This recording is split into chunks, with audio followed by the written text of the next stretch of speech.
Please subscribe, it helps a lot. There were things I never unpacked when I moved to Fargo with my mom at 13.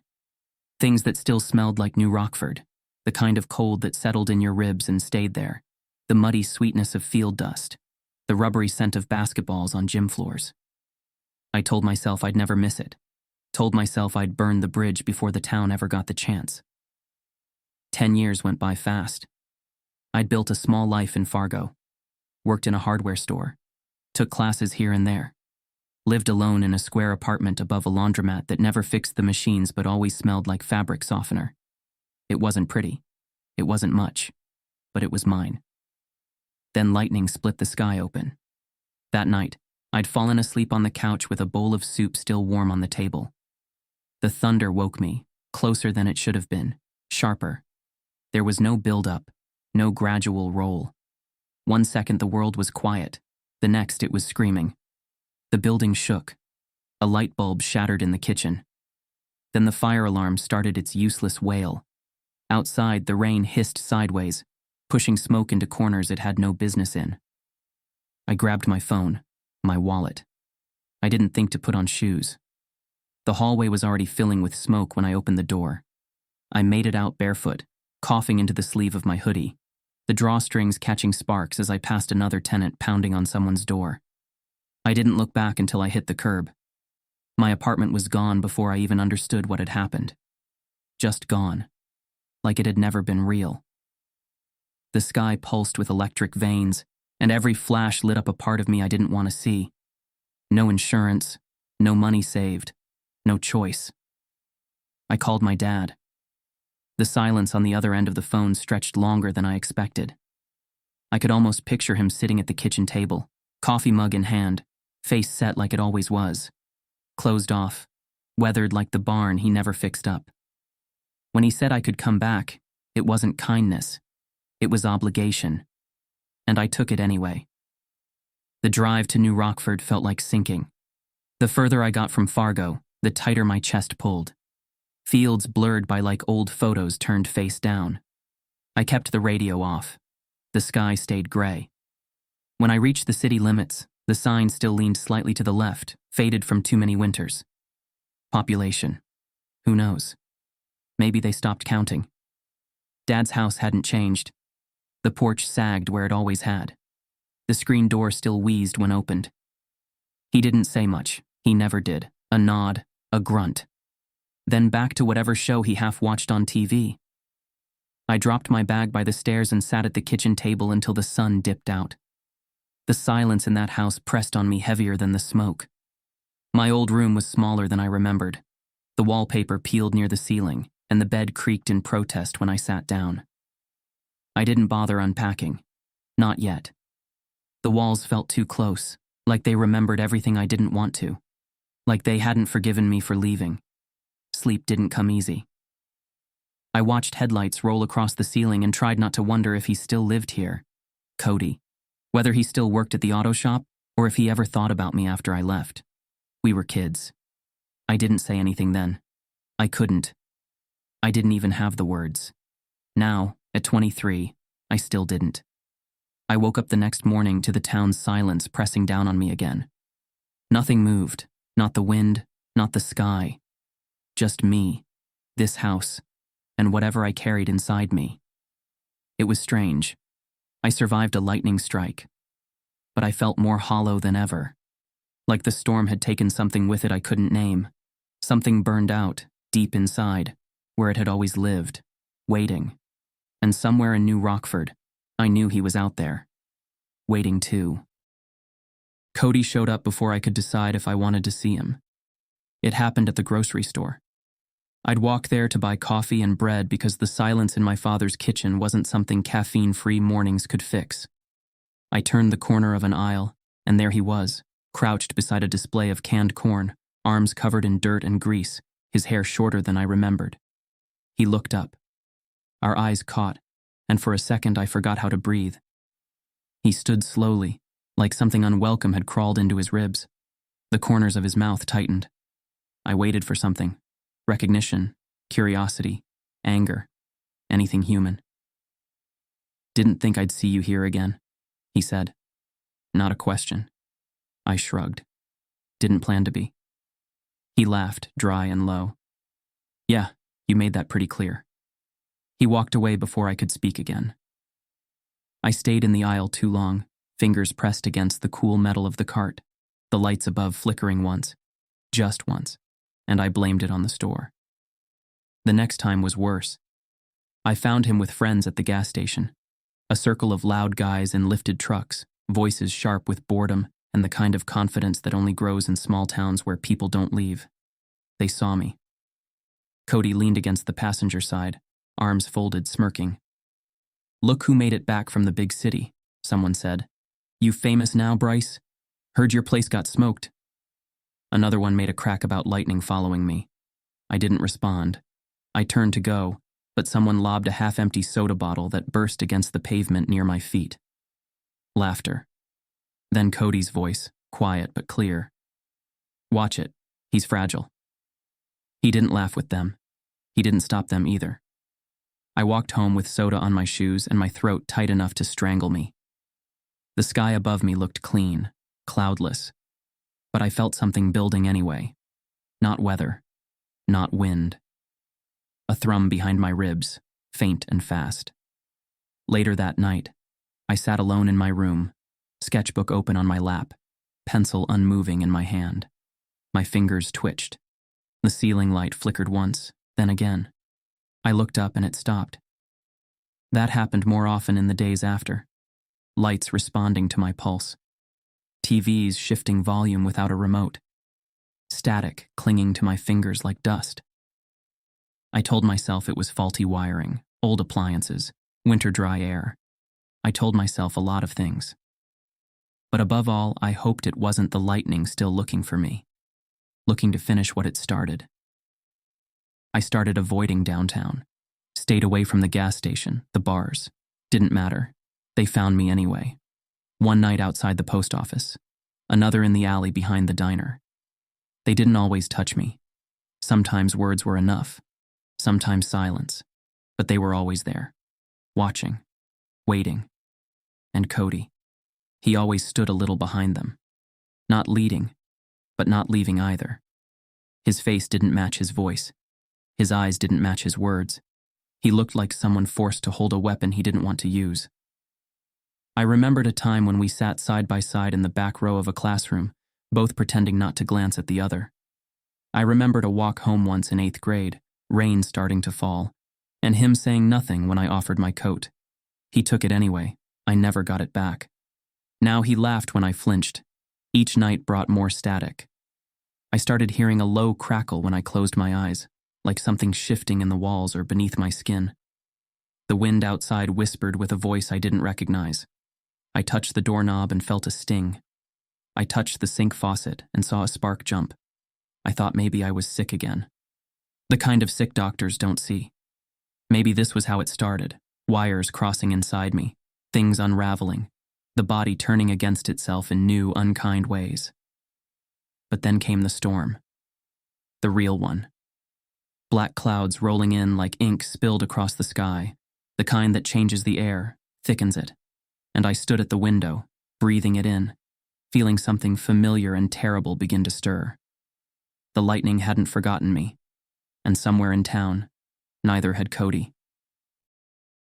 The storm rolled in without warning. No soft drumroll of thunder, no lazy wind shifting the trees. One moment the sky sat gray and flat, and the next, it cracked open like something ancient had woken up angry. I watched from the back step, arms tucked around myself, sweat gathering under my shirt despite the chill. Every few seconds the fields lit up with raw white fire, then dark again, then light. My ribs vibrated with each strike, and I couldn't tell if it came from the sky or somewhere inside me. I remembered the night my apartment burned, the way the lightning had paused, hung in the air too long, like it was staring. The color of it hadn't been normal. It didn't just flash.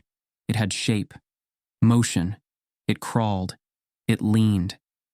I'd thought it was a trick of smoke or panic, something my brain invented to survive.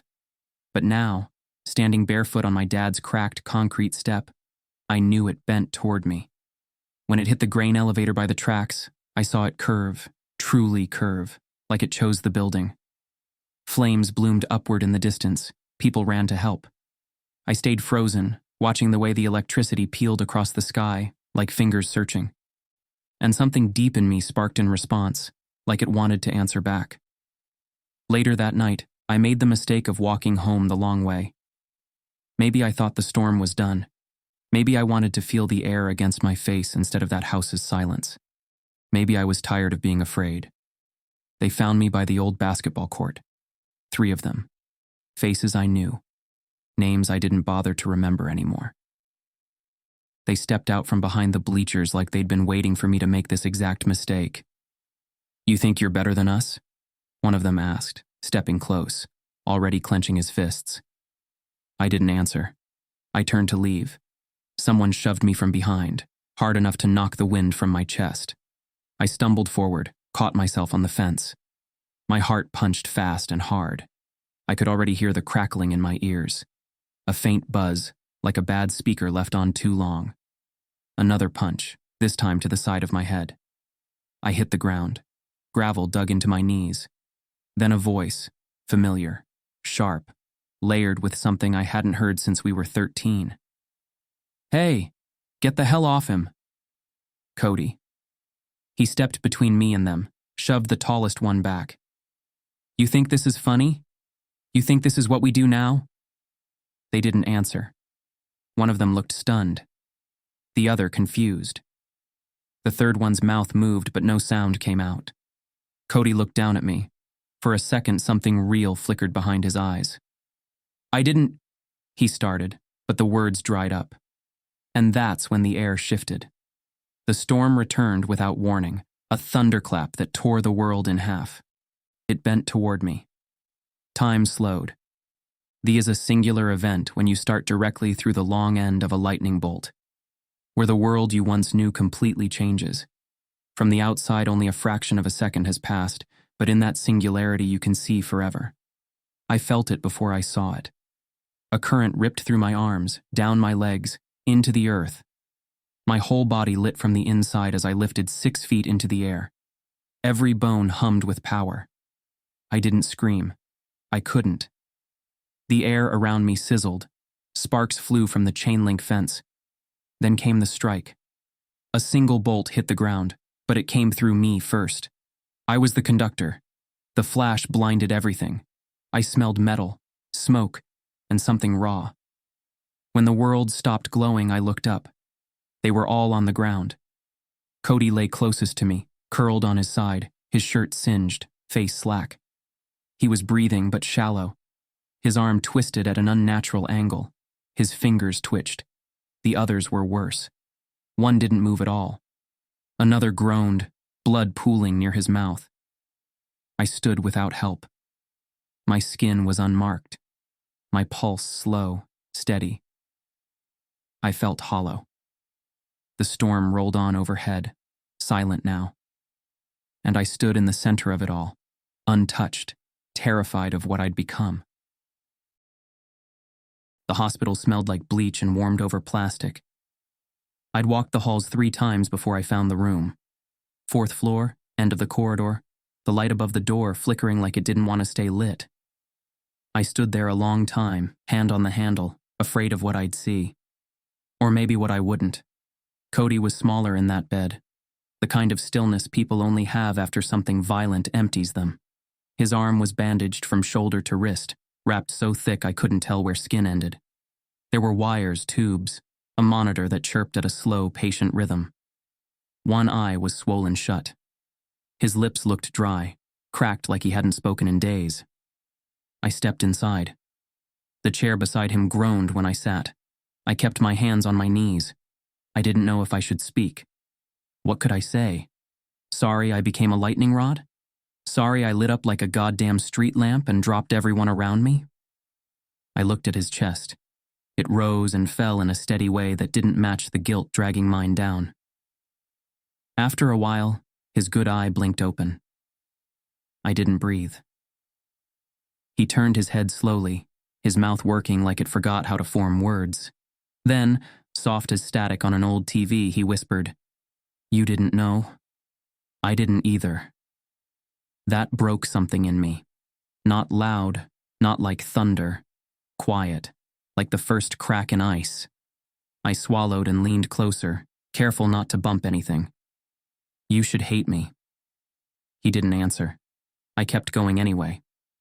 I thought I was sick. When I was little, I'd get fevers and my hands would go numb. The lights in the house would flicker when I got scared. My mom said it was migraines or stress or puberty. Once, I passed out in gym class and every outlet in the building popped like fireworks. The teachers said it was a coincidence. Cody looked at me, silent. I believed them, I said. I didn't want to think it meant anything else, but it wasn't a coincidence, was it?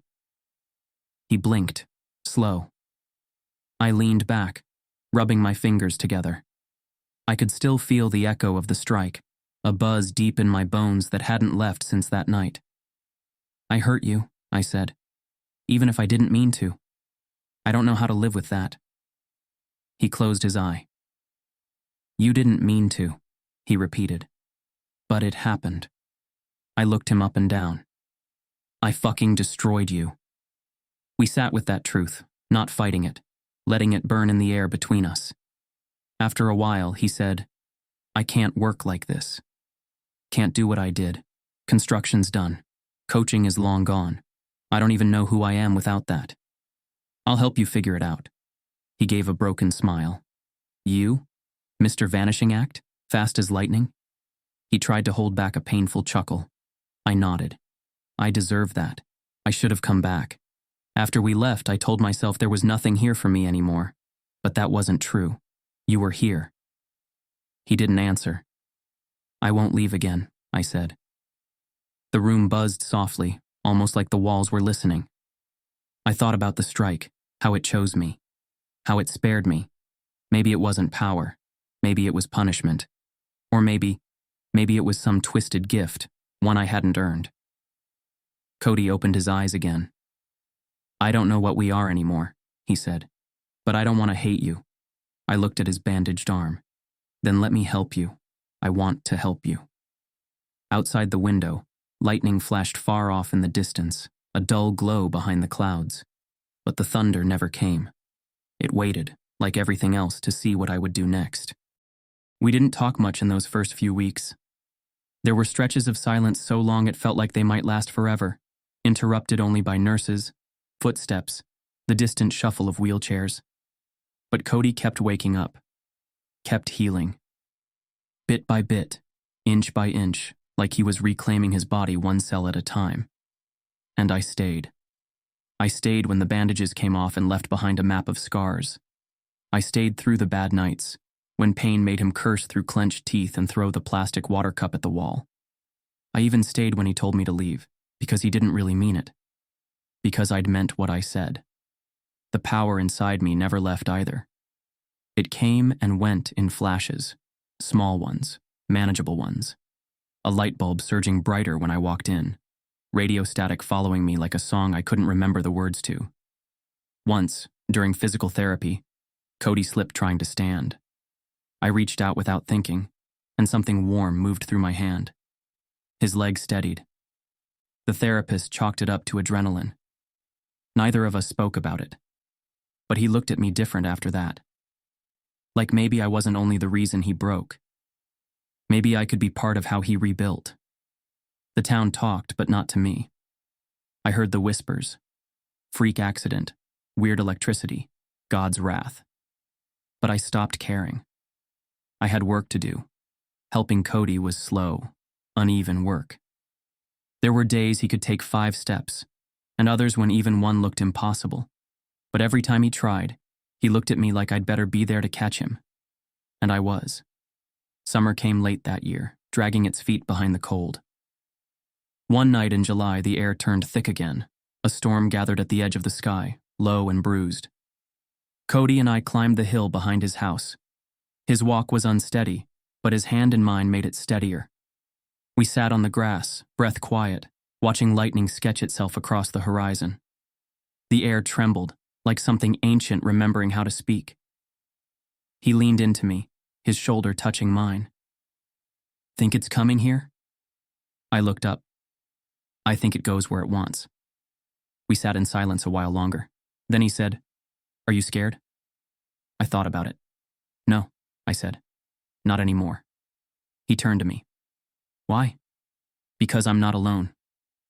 Another bolt flared across the sky. This time it didn't bend. It didn't linger. It struck far off, miles away, and disappeared. Thunder rolled slow and steady after it. Cody reached for my hand.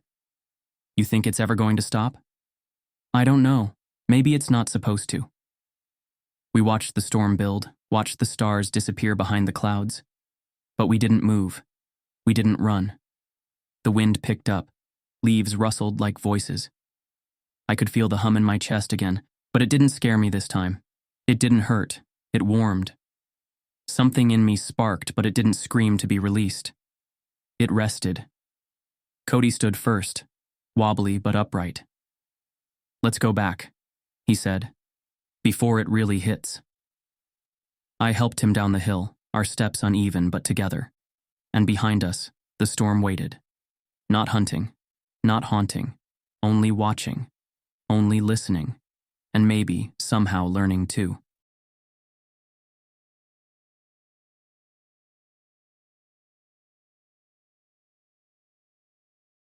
Please make sure you are subscribed and be one of the strange.